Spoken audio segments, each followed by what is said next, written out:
अगर आप एक बार, दो बार, तीन बार पढ़ने के बाद अगर आप दावा करेंगे कि मुझे याद क्यों नहीं हुआ, तो आप गलत दावा कर रहे हैं। क्यों?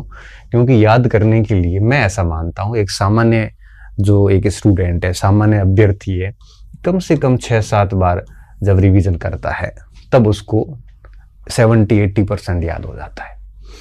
और इससे अधिक वैसे ही कुछ याद होता नहीं है। 70% याद हो जाता है, फिर वो, लेकिन उसका सब्जेक्ट के प्रति कंसेप्ट ऐसे अच्छे विकसित हो जाते हैं, उसकी टॉपिक के प्रति क्लैरिटी इतनी अच्छी हो जाती है कि वो ऑप्शन देके एलिमिनेट करने की ताकत बढ़ती जाती है। अब जो 6ठी-7वीं बार भी आपको 100% याद नहीं होगा, याद फिर भी आपको, मैं जनरली कहता हूँ, एक बार में 10%, 2 बार में 20%, 3 बार में 30%, जनरली ऐसा मैं कहता हूँ कि इतना याद होता है।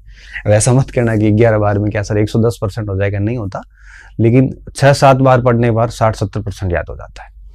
आप अगर ये प्रयास करोगे कि 100% याद करना है, तो कभी होगा ही नहीं 100%, कभी नहीं होगा, क्योंकि 100% की लिमिट ही नहीं है। हमने जितने रूस की क्रांति पढ़ी उससे कहीं अधिक है वो, इसलिए 100% का प्रयास करें ही नहीं। हाँ, बस बार बार पढ़ते जाएं।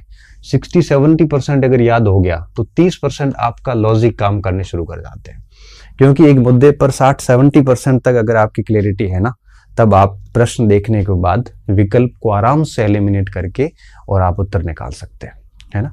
क्योंकि जैसे मैंने कहा ना, जिस विषय वस्तु के बारे में आपको 60-70% अगर जानकारी है, तो 30-40% आप अपने विवेक का यूज कर सकते हैं। अगर इसके बारे में जानकारी आपको 10-15% है, तब विवेक यूज नहीं हो पाएगा, तब आप गैस नहीं कर पाओगे, तब आप 3 ऑप्शन गलत नहीं कर पाओगे, ये नहीं हो सकता, ये नहीं हो सकता। इसलिए कहते हैं कि अगर 6-7 बार मिनिमम कोई रिवीजन कर लेता है बच्चा, तो उसको 60-70% तक याद हो जाता है, और फिर 20-30% वो आराम से अपने लॉजिक का, अपने गैस का, अपने कंसेप्ट का, अपने विवेक दिमाग का यूज करके एलिमिनेट करके आराम से आंसर निकाल लेता है। हाँ ठीक है, कोई ऐसा प्रश्न हो जो बिल्कुल फैक्ट और गहरा फैक्ट हो और पढ़ा हुआ ही नहीं हो, तब गैस नहीं लगेगा, लेकिन कंसेप्ट वाले प्रश्न बड़े आराम से कर लेते हैं। आपको पता है कि एग्जाम में कंसेप्ट और फैक्ट दोनों का मिला जुला पेपर आता है। 100 में से 30-40 प्रश्न कंसेप्ट बेस्ड आते हैं, वो रिवीजन से ही सही होते हैं, और 50-60 प्रश्न फैक्ट बेस्ड होते हैं। तो 6-7 बार पढ़ने के बाद में आप आराम से 70% फैक्ट वाले प्रश्न सही कर देते हैं। ठीक है, इतनी कट ऑफ रहती है। तो याद नहीं रहता, ये प्रश्न आप ना करें। आपको क्या करना है, आपको सिर्फ और सिर्फ रिवीजन करना है, और 6-7 बार रिवीजन कम से कम करिए, और 100% की कोशिश ना करें। रिवीजन के साथ साथ में सबसे बड़ी चीज होती है अभ्यास, वो मैं बाद में बात करूंगा। अच्छा, अब बात ये आती है रिवीजन करें कैसे, हालांकि इस पर मैंने एक अलग क्लास डाल रखी है, फिर भी मैं आपको एक पॉइंट बता देता हूँ। रिवीजन कभी भी लाइन टू लाइन नहीं करें, गद्यांश के रूप में नहीं करें। रिवीजन करते वक्त आप कम से कम हेडिंग को पढ़ने के बाद में सोचिए कि इसके अंदर है क्या, थोड़ा मनन करने की कोशिश करिए। अभी मैं रूस की क्रांति की बात कर रहा था, तो मैं वापस रूस पे जाता हूँ। अब क्रांति के कारणों की बात करनी है ना, तो मैं लाइन टू लाइन क्यों पढ़ रहा हूँ, मैं यही सोचूं ना, उस समय की मजदूरों की जो मजदूरी थी, श्रमिकों की, उसमें कटौती की गई थी। 1905 के अंदर रूस और जापान का 4-5 में युद्ध हुआ था, उसके कारण आर्थिक संकट बढ़ गया था, भूखमरी बढ़ गई थी। अब ये मैंने खुद ने बिना देखे सोचना शुरू किया।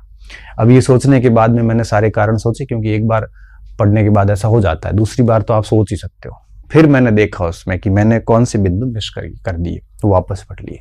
तीसरी बार जब आप पढ़ोगे, तब आप वापस रिवीजन करते होते फिर उस दिमाग में सोचने की कोशिश कीजिए, मनन कीजिए कि इस हेडिंग के अंदर है क्या।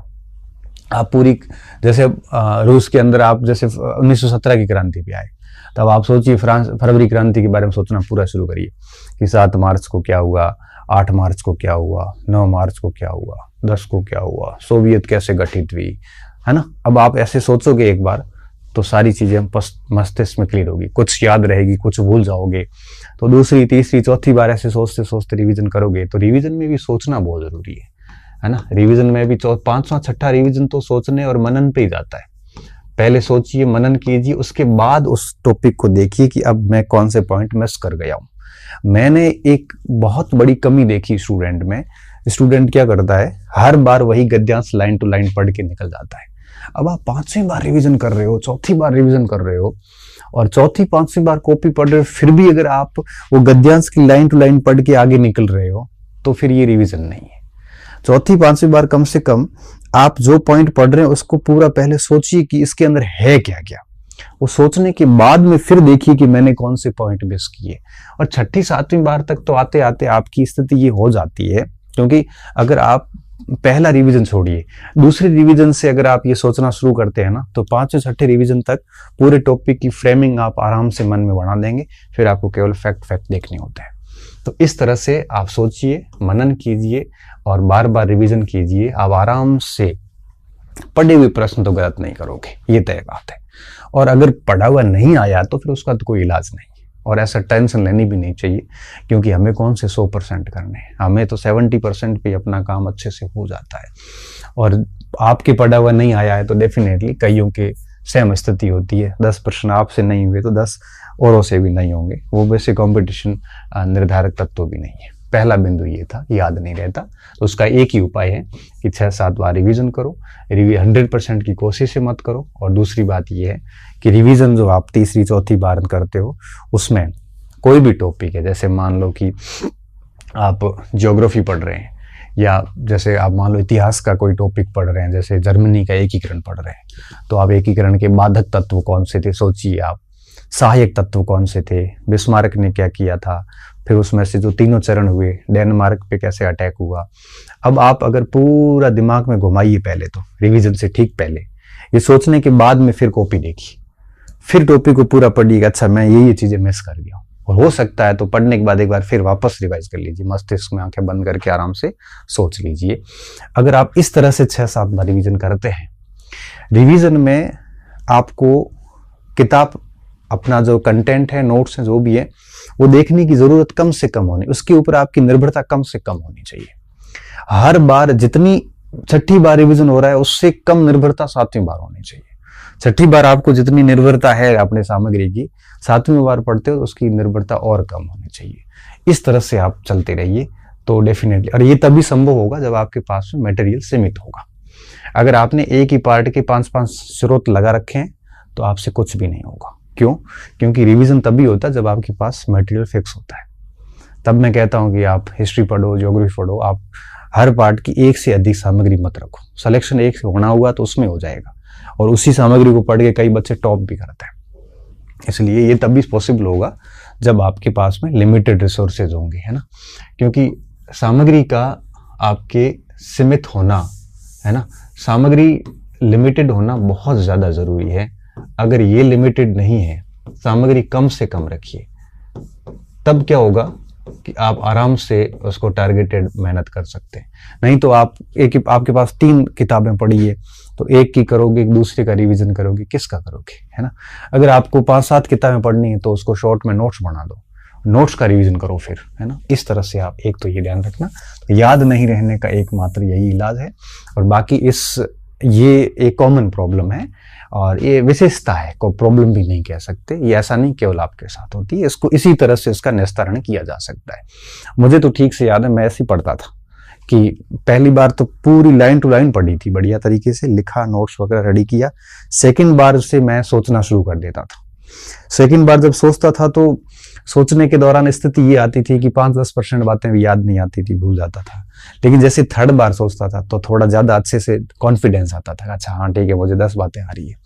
चौथी 5वीं बार नंबर आता था, तब तक हो जाता। लेकिन कोशिश इसमें एक चीज और भी करो, एक बात और भी कोशिश करो कि आपका जो भी सामग्री पड़ी हुई है, कम से कम ऐसी कोशिश करो कि 1 महीने में या 2 महीने में सबका नंबर एक बार लग जाना चाहिए, है ना, 1-2 महीने के अंदर अंदर। जैसे ऐसा नहीं हो कि आपने आज पढ़ा, अब 6 महीने किसी पार्ट को देख नहीं रहे हैं, 7वें महीने दूसरा राउंड कर रहे हैं, फिर सोचोगे कुछ नहीं, याद नहीं आएगा।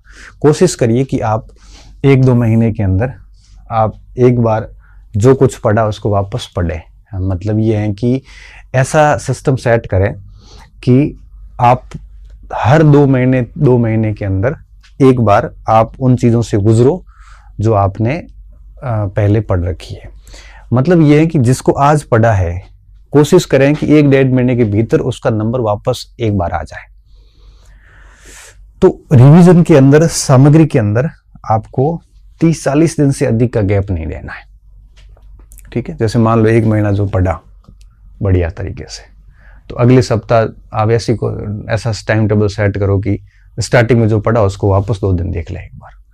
तो ये गैप 40-50 दिन से अधिक का नहीं होना चाहिए, है ना। इस तरह से रिवीजन करें।